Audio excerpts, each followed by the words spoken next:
영역에 계시는 대한민국 국민 여러분, 안녕하세요. 여기는 RBS, 부흥복음통일방송입니다. 여기는 RBS, 부흥복음통일방송입니다. 대한민국 헌법 제3조. 대한민국의 영토는 한반도와 그 부속 도서로 한다. 북한에 있는 동포 여러분도 헌법상 대한민국 국민입니다.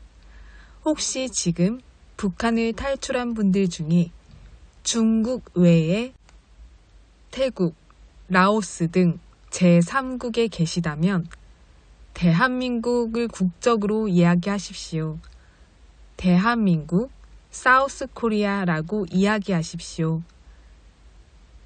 그리고 제3국에서 대한민국 대사관을 찾아가시면 됩니다. 대한민국 대사관을 찾아가세요.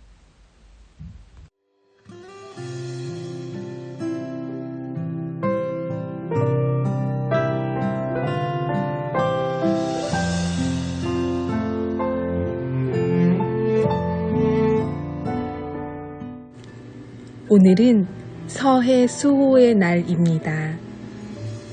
한반도의 서쪽 바다에서 목숨을 걸고 임무를 수행했던 장병들을 기억하는 날입니다.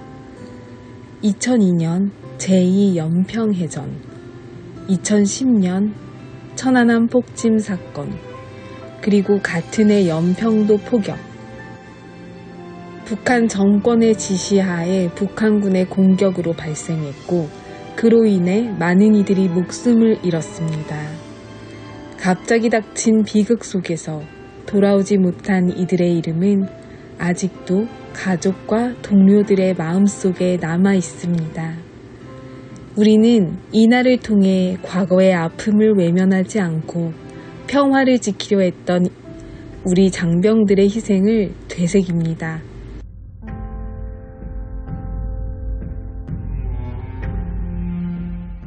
진실을 마주하는 용기와 다시는 같은 일이 반복되지 않기를 바라는 간절함이 담긴 날입니다. 그 뜻을 깊이 기억합니다.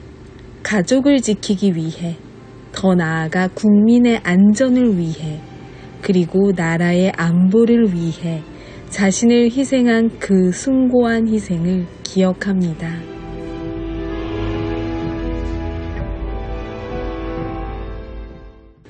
오늘은 유난히 우리를 위해 생명을 버리며 이후에 영원한 천국으로 인도하시는 예수님의 아가페 사랑이 생각이 납니다.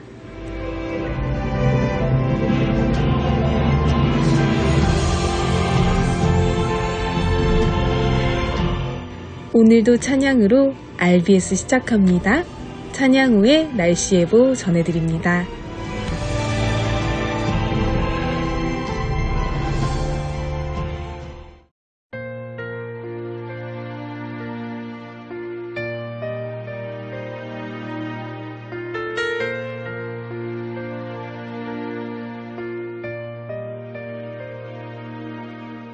잊을 수 없네 하나님의 사랑, 날 살리시려고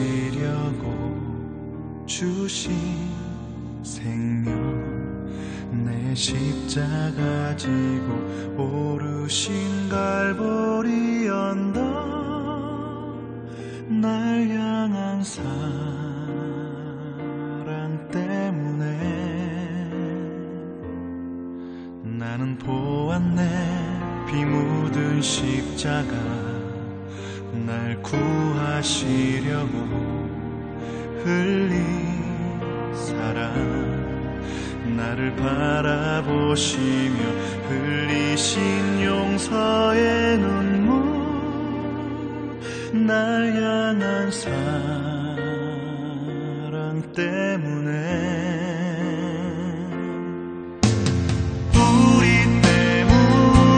생명 주셨고,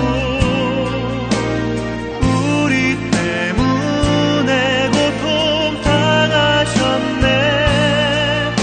우리 때문에 갈보리 오르셨네.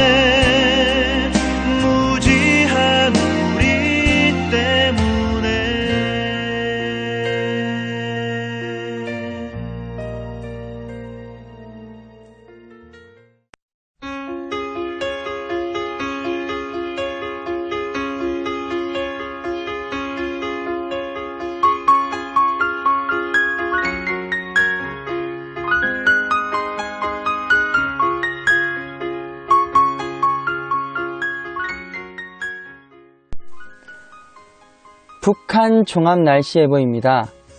내일 평북과 함경도 대체로 흐리고 평남과 황해도 가끔 구름 많겠습니다.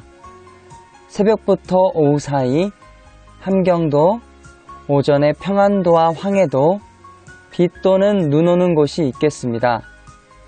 모레는 가끔 구름 많겠으나 평북과 함북 대체로 흐리겠습니다. 글피는 가끔 구름 많다가 오후부터 차차 흐려지겠습니다. 내일 예상 적설량 평안도 5cm 미만, 함경도 5cm 내외, 황해도 1cm 내외입니다. 강수량은 평안도 5mm 미만, 함경도 5mm 내외, 황해도 1mm 미만입니다. 지역별 날씨 예보입니다. 평안남도 평양, 내일 구름 많고 한때 눈 오는 곳이 있겠습니다. 모레는 날씨 맑겠습니다. 월요일은 날씨 맑다가 오후에 흐리겠습니다. 화요일은 구름 많고 비 오는 곳도 있겠습니다. 최저기온 영하 2도에서 최고기온 14도까지 오르겠습니다. 평안북도 신의주, 내일 구름 많고 흐리겠습니다. 모레는 날씨 맑겠습니다. 월요일 구름 많겠습니다. 화요일은 구름 많고 오후는 흐리고 비가 오겠습니다. 최저기온 영하 2도에서 최고기온 11도까지 오르겠습니다. 자성, 내일 오전에 흐리고 한때 눈 오는 곳도 있겠습니다.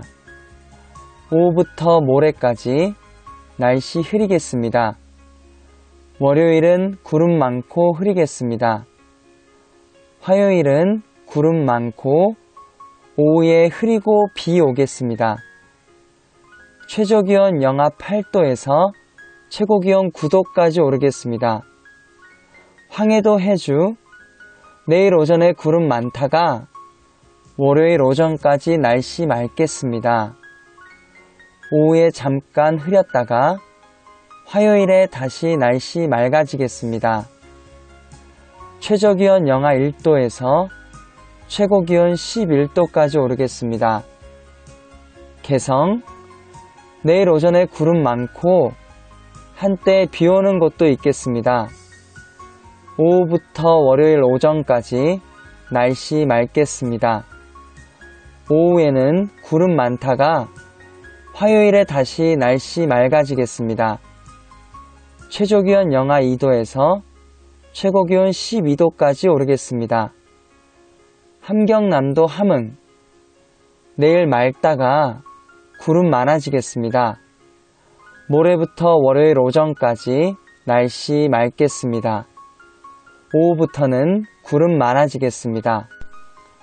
화요일은 맑다가 구름 많아지겠습니다. 최저기온 영하 3도에서 최고기온 15도까지 오르겠습니다. 해산, 내일 흐리고 한때 눈 오는 곳이 있겠습니다. 모레는 흐리겠습니다. 월요일은 구름 많다가 흐리겠습니다. 화요일은 맑다가 구름 많아지겠습니다.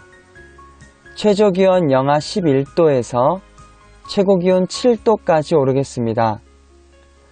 함경북도 청진, 내일 구름 많고 한때 비나 눈이 오겠습니다. 모레는 흐리고 화요일까지 구름 많겠습니다.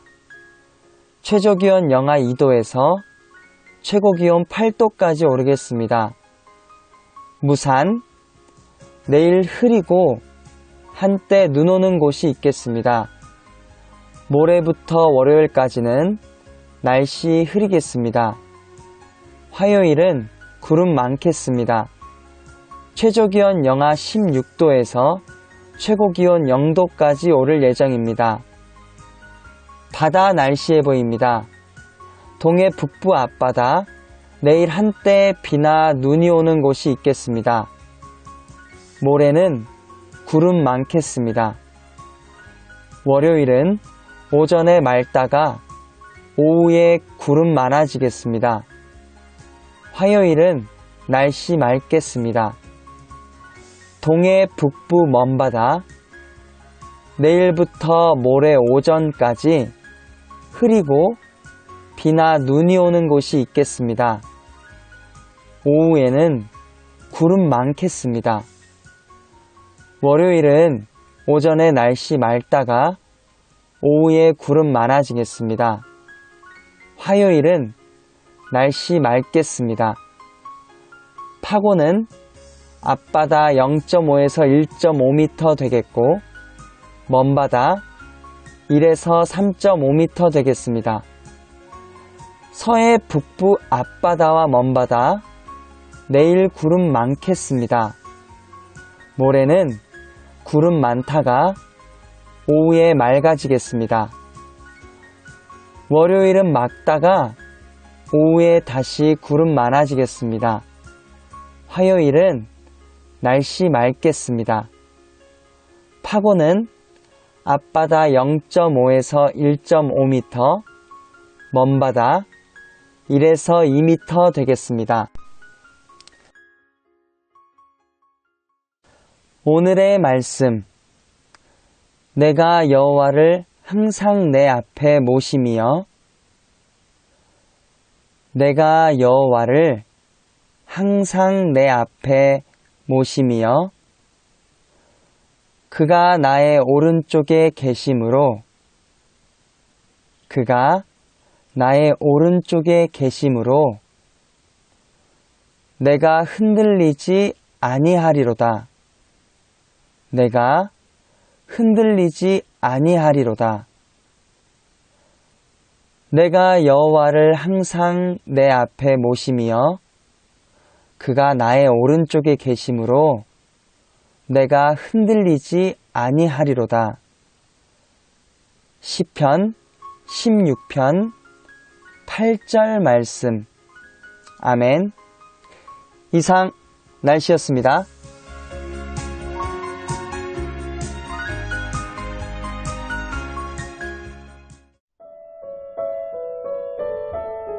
여기는 RBS 부흥복음통일방송입니다. 제10회 서해 수호의 날 기념식이 오늘 오전 10시 대전 국립현충원에서 열렸습니다. 행사 중 희생자를 기념하며 만든 무대의 생생한 현장을 함께 들으실 수 있도록 전해드립니다. 안녕하세요. 연평도 포격전 참전용사 이한입니다. 당시 갓 입대한 19살 이등병이었던 저에게 그날은 지워지지 않는 몸의 파편상처럼 아픔과 슬픔으로 깊이 박혀 있습니다. 휴가를 나가는 날이었습니다. 갑자기 어디선가 굉음과 함께 연기가 보였습니다. 전 주저하지 않고 발길을 돌려 부대로 향했습니다. 다시 만날 그날을 기다리며 나도 자랑스러운 전우가 될 수 있도록 노력할게. 꼭 지켜봐 주길 바란다. 보고 싶다. 필승!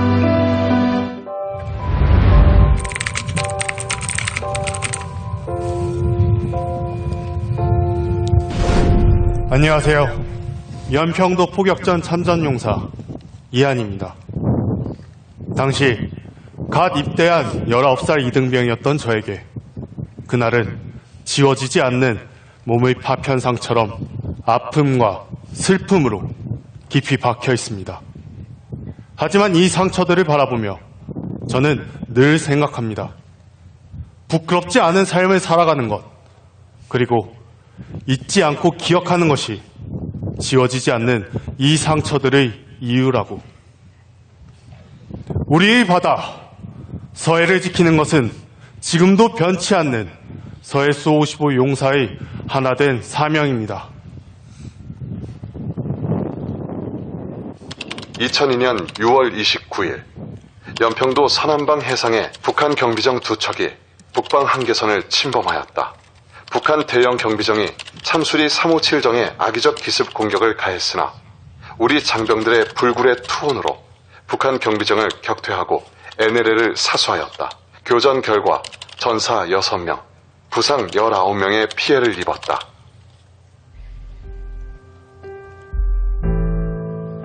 아버지, 저 영아입니다.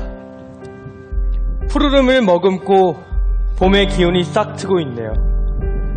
서해에도 따뜻한 바람이 불어오겠죠? 1970년 6월 29일 아버지께서 지키셨던 서해를 2002년 6월 같은 날 제가 이어 지킬 수 있었던 것은 아버지의 아들로서, 태안의 용사로서 영광스럽고 당연한 사명이었습니다. 강인한 해군이 되었지만 아프신 아버지 곁을 지키지 못한 것은 마음이 아픕니다. 아버지의 숨결이 살아 숨쉬는 이곳 서해에서 다시금 불러봅니다.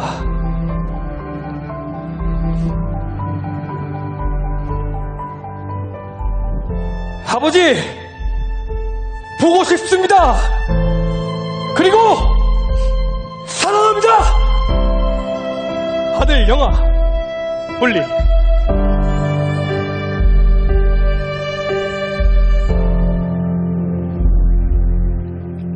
아버지를 이어 대한민국 서해를 지킨 소중하고 자랑스러운 아들. 우리는 영웅의 헌신으로 대한민국을 수호하고 사랑하는 가족을 지킬 수 있었습니다. 그리고 가족의 품으로 돌아오지 못한 6명의 용사들이 있습니다. 지금도 서해를 그리고 대한민국을 지키고 있을 우리의 영웅들. 2010년 3월 26일 백령도 서남방 2.5km 해상에서 경계 임무 수행 중이던 해군 제2함대 사령부 소속 천안함이 북한 잠수정의 기습 어뢰 공격으로 침몰하여 승조원 104명 중 46명이 전사하고 58명이 구조된 사건으로 이후 실종자 수색작전 중 해군 UDT 대원 1명이 전사하였다. 그날도 전우들과 함께 서해를 지키고 있었습니다. 제2 연평해전의 포성이 아직도 귓가에 선명한 저에게 다시 바다로 나선다는 것이 결코 쉬운 일은 아니었습니다. 하지만 두려움은 용기로 바꿔야 했습니다.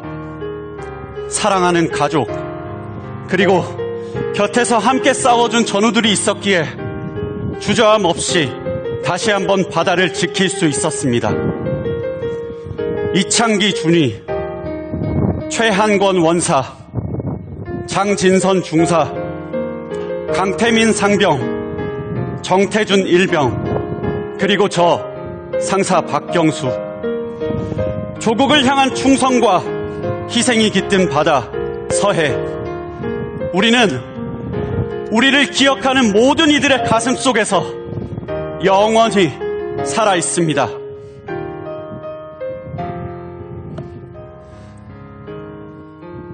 나라를 지키겠다는 굳은 맹세, 투철한 군인 정신과 용기를 보여준 서해수 55 용사의 희생과 헌신을 기억하는 것이 오늘을 살아가는 우리의 역할입니다. 2010년 11월 23일 북한이 서해 연평도에 해안포와 방사포로 무차별적 포격을 가하자 해병대 연평부대가 K9 자주포로 대응 사격을 실시한 포격전이다. 정전협정 체결 이후 처음으로 민간인 거주지역까지 포격을 가한 불법적 공격 행위로 해병대 대원 2명이 전사하고 16명의 부상자가 발생하였으며 민간인 2명이 사망하였다. 휴가를 나가는 날이었습니다. 갑자기 어디선가 굉음과 함께 연기가 보였습니다. 전 주저하지 않고 발길을 돌려 부대로 향했습니다. 나라를, 국민을 지켜야 할 군인의 책무를 알기에 단 한순간도 망설일 수 없었습니다. 나는 지켜야 할 자리에 있어야 한다. 그 생각 하나로 전 앞으로 나아갔습니다. 국민 여러분의 기억 앞에 영원한 약속을 맹세합니다. 우리의 바다 서해를 끝까지 지키겠습니다. 사명으로 지켜낸 대한민국 굳건히 지켜갈 것을 믿습니다.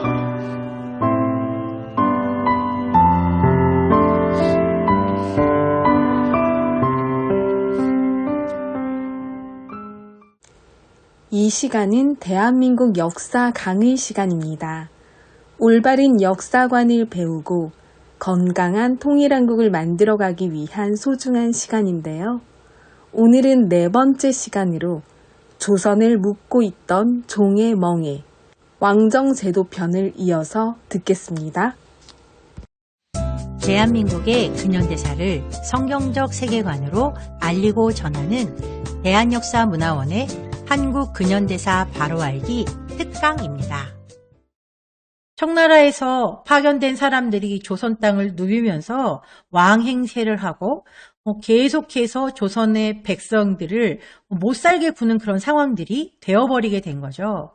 이런 것을 참을 수 없어서 일으켰던 난이 바로 갑신정변이었죠. 여기에 보이는 박용효, 서광범, 서재필, 김옥균, 홍영식 같은 사람들이 주축이 되어서 일으켰던 난이 바로 갑신정변이었는데요. 이 갑신정변을 주도했던 사람들은 노론의 엘리트들이었어요. 이들은 더 이상은 이 중국의 속박 속에서 살 수 없다고 느꼈고 왕에게 제안을 하죠. 민씨 일가와 민씨 세력들이 지금 이 나라를 망치고 있으니 왕이시여 제발 우리와 함께 저들을 몰아내고 정말 이 나라가 온전한 나라로 흘러갈 수 있도록 우리에게 힘을 보태주십시오. 고종이 뭐라고 했을까요? 안 된다고 했을까요? 아니에요. 그래, 내가 자네들의 뜻을 따라주겠네 라고 이제 말을 했던 거죠. 그들이 주장하는 바는 이거였어요. 청나라로부터 독립을 하자, 부패 정권을 타도하자. 그런데 이게 좀 잘못됐죠. 무력을 사용해서라도 하자. 그래서 민씨 일가들을 완전히 숙청하려고 궁궐 전체가 피바다가 되는 그런 사건들이 벌어지게 됐습니다. 물론 민비는 도망을 치게 되죠. 그러니까 그런 상황들을 본 고종은 너무 겁을 먹고 어떻게 하게 되냐. 바로 청나라 군대를 끌어들이게 되는 거죠. 고종의 배신으로 청나라 군대가 들어오게 되고 이 갑신정변은 3일 만에 막을 내리게 됩니다. 근데 이 갑신정변을 도왔던 사람들이 누구였냐면 바로 일본이었기 때문에 이 청나라와 일본이 작은 충돌을 할 수밖에 없게 됐죠. 이 갑신정변이 끝나고 난 이후에 일본과 청나라는 조약을 하나 맺게 되는데요. 그 조약의 이름이 바로 텐진 조약이었어요. 이 텐진 조약의 주요 내용 중에 하나가 바로 청나라 군대가 조선에 무슨 이유로든지 들어오게 되면 일본도 들어올 거야 라고 하는 거였어요. 우리가 이런 것들을 잘 감안해서 정치를 잘 해나갔어야 되는데 고종은 그것을 잘 하지 못했죠. 결국 이 텐진 조약으로 말미암아서 청일전쟁의 빌미를 제공하게 됐던 거예요. 알렌 선교사는 고종에 대해서 이렇게 이야기합니다. 구말리를 다니고 상하 4,000년 역사를 봤지만 대한제국 황제와 같은 사람은 처음이다. 이렇게 말했다고 하는 걸 보면 고종 가까이에서 있었던 사람으로서 이렇게 최악의 사람은 처음이다라고 하는 평가를 받는다는 것은 정말 수치스러운 일이 아닐 수 없죠. 나라가 어느 정도 안정을 찾는가 했지만 결국 백성들이 들끓어 오르기 시작했어요. 탐관오리들의 문제가 너무나도 심각했기 때문이에요. 그래서 이 탐관오리들의 문제가 너무너무 심각해서 일어났던 난이 바로 동학 농민난이었습니다. 동학밀난. 사람들이 요즘에 이 동학난에 대해서 마치 동학을 무슨 혁명처럼 이야기하는데 그것은 다른 역사가 아니라 탐관오리의 아주 못된 정치들의 행각 때문에 일어났던 동학밀난.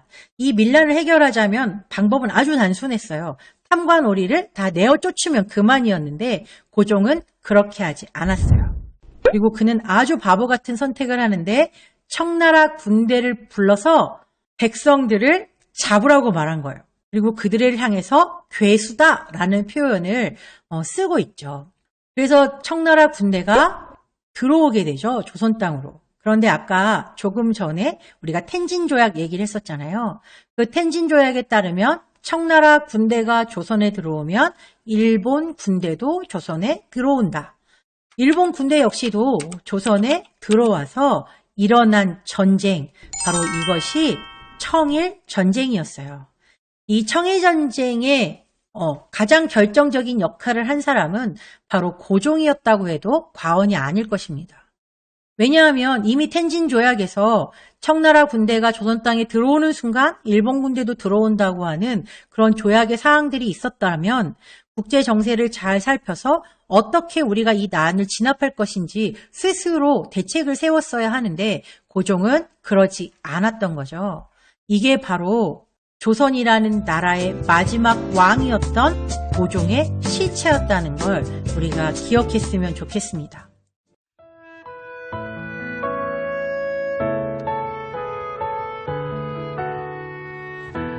RBS 청취자 여러분, 다음 주 화요일인 4월 1일부터 RBS 주파수가 하절기로 변경이 됩니다.